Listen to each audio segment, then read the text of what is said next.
Siapa yang mengenal dirinya akan mengenal Robnya.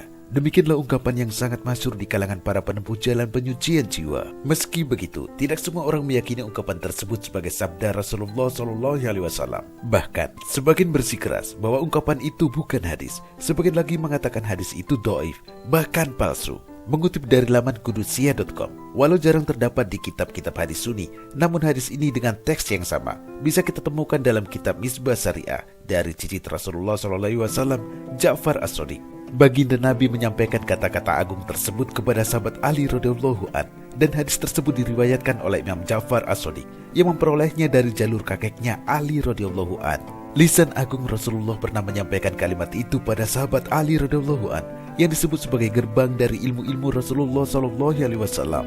Terlepas ungkapan tersebut merupakan hadis Nabi atau bukan, anjuran mengenali diri sendiri dalam agama sangatlah penting. Imam Al-Ghazali dalam kitabnya yang berjudul Kimia As-Sa'adah menjabarkan, mengenali diri sendiri merupakan kunci untuk mengenali Allah Subhanahu wa Ta'ala lebih dekat. Mengenali diri sendiri merupakan salah satu jalan mendekat kepada Allah Subhanahu wa Ta'ala.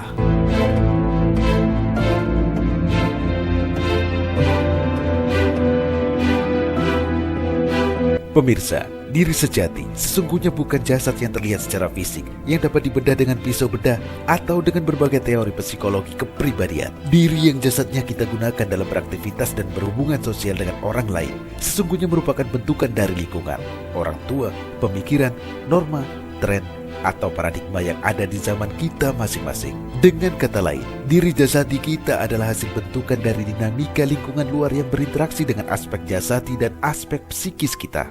Paduan komposisi dari semua itulah yang membentuk diri kita yang jasadi. Diri kita meski unik adalah diri yang semu. Ini bukan diri kita yang sesungguhnya. Sementara yang dimaksud dipanggil Allah sebagai diri pada manusia sejatinya adalah nafs. Nafs dalam bahasa kita adalah jiwa. Nafslah yang dipanggil dan disumpah Allah untuk mempersaksikan bahwa Allah adalah Robnya. Dan ketika Tuhanmu mengeluarkan keturunan anak-anak Adam dari sulbi mereka, dan Allah mengambil kesaksian terhadap jiwa-jiwa mereka, bukankah aku ini Robmu? Mereka menjawab, betul, sungguh kami bersaksi.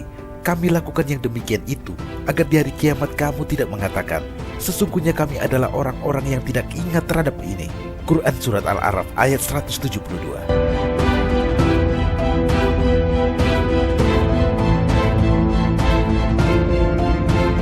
Pemirsa, nafs atau jiwa akan melanjutkan hidup di alam barzah dan alam-alam berikutnya.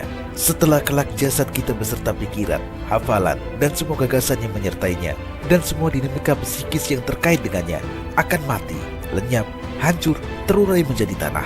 Dengan demikian, akan sangat berbahaya jika kita memahami agama hanya berupa hafalan, dalil, dan konsep di kepala, namun tidak terpahami dan mengakar hingga ke jiwa. Seiring dengan hancurnya otak kita, maka semua konsep di dalamnya pun akan lenyap, sementara jiwa kita melanjutkan perjalanannya dengan tidak membawa apa-apa. Nafs sendiri berbeda dengan hawa nafs, atau yang biasa kita sebut dengan hawa nafsu. Sebagaimana namanya, hawa nafsu adalah hawa dari nafs, hanya sekedar hawa keinginan dari jiwa. Hawa nafsu sesungguhnya adalah nafs yang palsu, karena keinginan-keinginannya sama-sama berasal dari dalam diri kita, sehingga kehendak hawa nafsu tidak mudah dibedakan dari kehendak jiwa. Kebanyakan dari kita tidak lagi mampu membedakan mana suara hati nurani, mana kehendak hawa nafsu, mana keinginan syahwat, mana bisikan syaitan, mana kehendak jiwa, semua terdengar sama.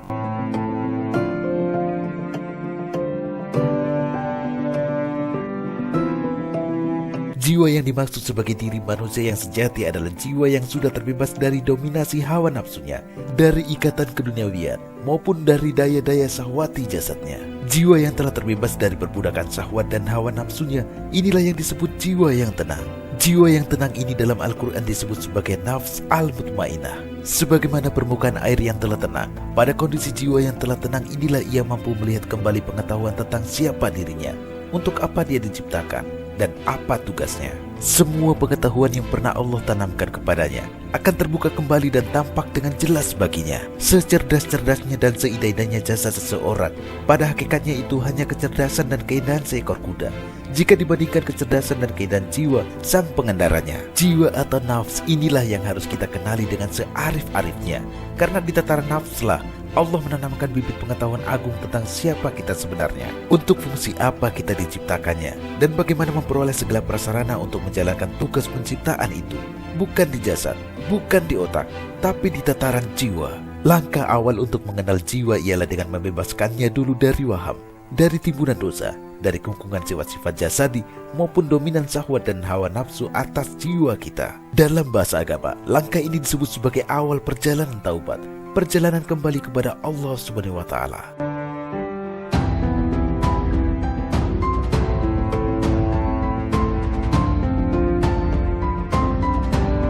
Pemirsa, terkait tujuan penciptaan manusia, kita sering merujuk pada firman Allah Subhanahu wa Ta'ala. Dan tidaklah aku telah menciptakan jin dan manusia kecuali untuk mengabdi kepadaku.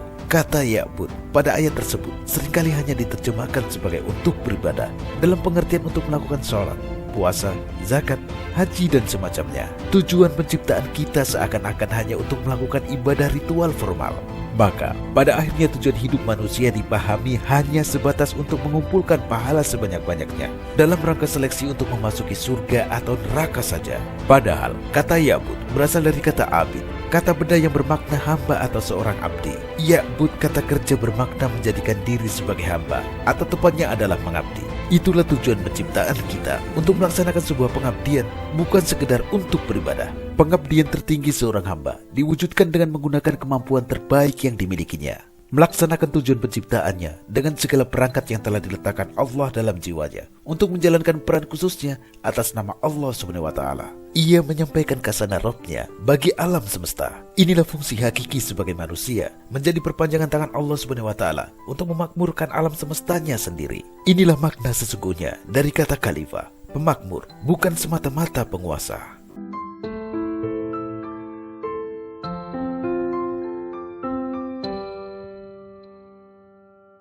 Ketika seorang hamba telah menemukan tujuan penciptaan dirinya, lalu melaksanakan hal terbaik yang bisa dilakukannya sebagai sebuah pengabdian kepada Allah Subhanahu wa Ta'ala dan atas nama Allah, maka merekalah yang akan senantiasa memperoleh pertolongan Allah Subhanahu wa Ta'ala. Pertolongan Allah pada seorang hamba yaitu dengan senantiasa memberi petunjuk pada si hamba tanpa henti-hentinya, baik diminta ataupun tidak. Dengan demikian, si hamba termasuk ke dalam golongan orang-orang al-muflihun atau orang-orang yang beruntung.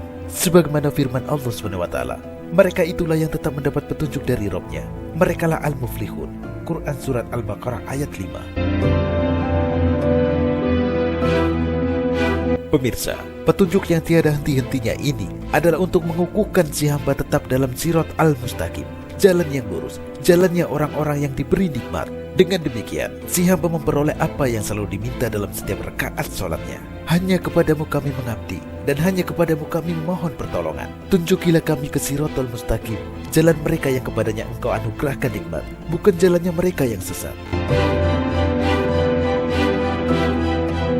Setelah si hamba kuku menapaki siratal mustaqimnya, maka barulah ia akan mengenal Rabb-Nya, sebagaimana dinyatakan dalam Al-Quran.